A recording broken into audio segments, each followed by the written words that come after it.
have a need for specific tax planning based on your own personal situation or based on how you want to run your business, that's great. If your accountant feels strongly one way or the other about a certain corporate entity, great. Because I defer to them from the outset when it comes to tax matters. If they say it has to be this way or your particular situation makes it this way, fine, and we'll do it that way. When all else is equal and it doesn't really matter, there are a lot of different factors where I would guide somebody. So you talk about LLCs. You know, what's the biggest disadvantage to doing an LLC? Do you know? It's that it costs a hell of a lot of money. Illinois is the most expensive in the country by far. And there's been a lot of attempts by the small business community to get that adjusted. Not only is it incredibly expensive to form an LLC, the penalties for non-renewal are insane.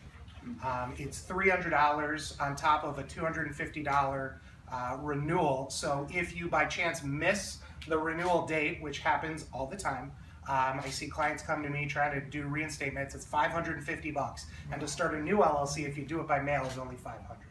So one of the big difficulties that people have with LLCs is not only spending the money up front, but also being very careful to maintain it, or else you're going to be out a lot of money in reinstatement. So that's one of the big drawbacks.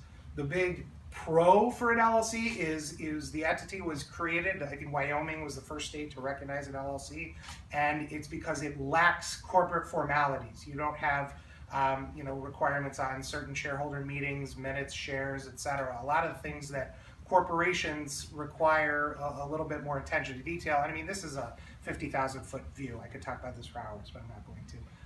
But generally, the LLCs require the least amount of formalities. The formalities all can come in like an operating agreement where you determine what you do. But right from the outset, if cost is a concern, you're going to have significant upfront fees for an LLC. Corporations, generally much less expensive to create. The cons are that they do have the required corporate formalities. There is a discussion of how you record meetings, if you do meetings, how you include shareholders, shares and issued shares and stock, etc. That's fine. If you want to be diligent about it, great, and save the money from the outset, that's the way to go. So one good way to consider is once you've got direction from an accounting standpoint is decide how much you want to spend up front. Personally, I mean, I always kind of use myself as an example. I personally, considering that most of the properties that I deal with are, say, I use $100,000 as my benchmark. If a property I'm working on has an acquisition cost of $100,000 or more, I will create a single-use LLC and only use it for that property. And mainly because there's just too much money at stake to kind of cut corners there. If the property is something that is maybe cost less, or the money is really an issue, yeah, you could do a corporation, and that's fine. A little bit more work and a little bit more to do upfront, but costs can be lower. So some of the lenders that people use, either hard money lenders or different types of direct funding lenders, require often that you have a single-use LLC. Mainly, they say the LLC should not have held property before. So if you start 123 Elm LLC and buy 123 Elm, they don't allow you to use that LLC to acquire other property. Why? There could be a history. You sell one property and eventually it's subject to a lawsuit for whatever reason. And people ask, what could you get sued for? And the answer is anything. Rightfully, wrongfully, doesn't matter. You get sued for just about anything. And so if you acquire new property in that LLC and that LLC is subject to a lawsuit, you now have litigation pending regarding a wholly different property after you've sold that. So for me, it's a single-use LLC. And not the most professional thing, but I name my LLCs after characters from Ghostbusters. I use them once and then close them down. I have a couple right now going.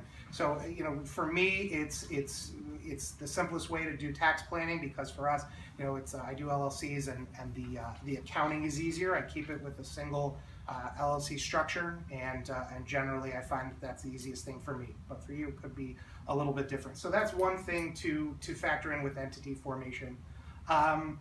A lot of times, if you have partners, investors, etc., that can also determine what needs to happen, and that is where you begin to look into agreements, articles of organization. You would create, say, an LLC, but then you would have a playbook, as I would call it, which talks about what everybody's role is, contributions, etc.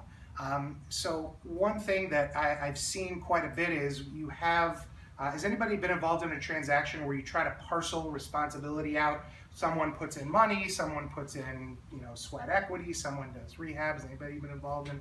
I know you guys see that quite a bit. So if the person who's putting up the money is essentially the one who has the LLC and buys the asset, how are you going to properly include everyone and ensure that no one takes advantage of someone else and goes outside of the scope of your agreement?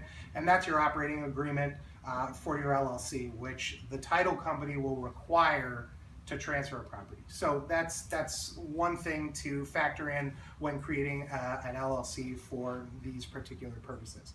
So again, to do it single member every time, yeah, $500 or $600 depending on how quick you need it. But one thing I recommend to clients is if you're out shopping for property, don't start your LLC as you make offers. That's one of the things that is completely unnecessary. If you're doing a bank-owned property, sometimes they will require corporate paperwork. That's an exception. But if you can avoid creating your LLC until the days leading up to closing, that's another great way to save money. It's for two reasons. One, because you're not actually forking out the money. Who knows what might happen that may make you end your search. Just say, I'm not going to do it, and then you've already spent the money. And the other reason is it is renewable every year, $250. So if your search takes 6 months, you had a worthless LLC for 6 months. That wasn't doing anything except writing offers. So it is 100% fine to create your LLC in the days leading up to closing. We create them at the closing table all the time. And it's mainly because you can hold out. The only exception would be is if it's required by your offer. Yeah. How typical is the process if you were to get an LLC under a different state and then do the contract to transfer it to Illinois because Illinois costs are so expensive? And so, what's that? It's going to say you have to pay here too. You're going to have to pay here. There is, registration fees to register in Illinois.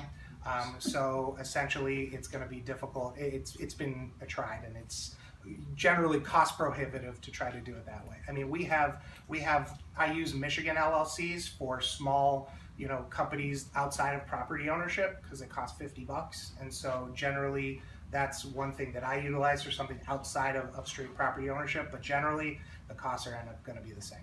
I would say reach out to your state senators. The SBAC, which we're involved in the Small Business Advocacy Council, has been lobbying to reduce LLC fees for 3-4 years and to no avail. We're still trying, but it has not happened yet. When Mr. White is done as Secretary of State, there might be a new push for it, but we'll see. State obviously needs the money, so I'm not holding out for it. How about serious LLCs? Serious LLCs. Another interesting concept is something called the series LLC, which basically involves a parent and a child relationship. You have a parent LLC, so I could call it Gunderson LLC, and underneath it, it could have separate sub LLCs that each have an individual registration and are less expensive. $50 for a new sub LLC under the parent. The only drawback, and one reason why I'm not fully behind them, is because they're fairly new in the grand scheme of things. They're untested by the courts. So the standard for, let's say you buy 10 properties, put them in 10 series LLCs, and then at one property there's a disaster, someone is killed, who knows. The courts have, they're still developing law on what it would take to pierce the main LLC and bring down the house of cards. I'm not completely up to date on any more recent developments. A lot of people do it, but I will tell you that I have a buyer who closed on a property that had some major failure to disclose issues in terms of basement flooding, and it was a series LLC, and we are filing suit, and I am naming the main LLC and the sub LLC and the manager of the LLC personally, and we'll see what happens. I mean, I don't want to do it, but he completely ripped off my clients, and they had $30,000 in water seepage issues within 2 days of closing. And everyone was involved. The agent had represented them in the purchase and the sale, so the agent is listed, their brokerage is listed, and we don't litigate lightly. We're not frequent flyers, but this one was particularly troublesome, and so that's an example. I'm going to go after everything, and it's up to them to file motions to dismiss saying you can't go after the parent LLC or you can't do this, and that's fine, but that's their work to do, not mine. So that's one of the reasons why I'm not entirely sold, and why I say in my mind the single-use LLCs, use them and toss them out. From a liability standpoint, if you can, makes a lot of sense. So that's one other consideration. For your operating agreements, if you are trying to, if you send it to your attorney to draft, that's great. He can help you put together an agreement for how your partnership or the individuals involved can put things together. If you are looking to save money, people will take operating agreements from the internet. That's fine. I mean, I have no issue with it as long as you are comfortable with the dense legal language and you're willing to put in the time. Obviously, as an attorney, I don't recommend it, but it certainly happens quite often. If someone did choose to try to draft it on their own, the best thing I would tell you is you want to look at this like you are the closer of a title company who's sitting there closing your rehab flip. And as they read your operating agreement, they need to know who has authority to sign, who has the ability to bind the company or authorize a transfer, how many people need to sign, who needs to sign off, what any terms or debts that are required to be paid out of closing. So it's basically your roadmap for the closing table. And if there are concerns in a partnership about who you are doing business with, this is what ideally protects you from things happening without your knowledge. A lot of people